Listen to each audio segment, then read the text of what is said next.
আসসালামু আলাইকুম। আপনি সবাই কেমন আছেন?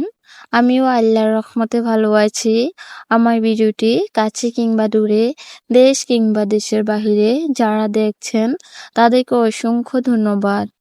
এদিকে শিবা মাকে খুঁজতে গিয়েছিলাম। কোথায় গিয়েছে? তো ওই জায়গায় ওই বাড়িতে সব মানুষের সাথে বসে আছে আর কি। এখানে শিবাকে নিয়ে আসার পথে দেখলাম ছোট্ট একটা বিড়াল, খুবই সুন্দর কিউট। তো এদিকে রাতিনে জাল টান দিচ্ছে। রাতিনের কাছে আমি চলে আসলাম, দেখছি কত মাছ পাচ্ছে আর কি। তো সব মাছ সকাল ভোরে নিয়ে গিয়েছে বাজারে। তো বলতেছে যে ভাবি তুমি এতক্ষণে আসছো, আরো আগে আসলে দেখতাম মাছ আর মাছ, বিশাল বড় বড় মাছ ছিল। তো আমি বুঝতে পারি না এখানে যে মানে মাছ ধরতেছিল ঘরের পাশে, মানে ভাবিদের পুকুর।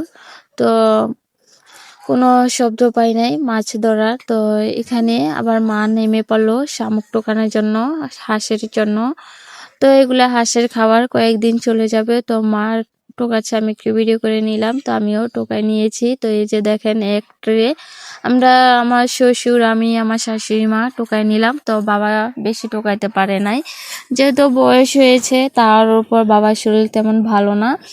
তো সবাই মিলে টোকাই নিলাম। তো খুবই কষ্ট হয়েছে এগুলা মানে উঠাইতে, কখনো তো এরকম অভ্যাস ছিল না, আজ প্রথম টোকাই নিলাম আর কি। আজকের ব্লগ ভিডিওটি আপনাদের কাছে কেমন লেগেছে সবাই কমেন্টের মাধ্যমে জানাবেন।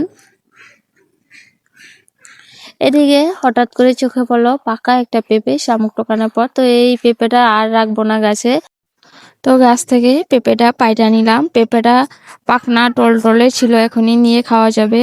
আজকের ব্লগ ভিডিওটি এ পর্যন্তই। আল্লাহ হাফেজ।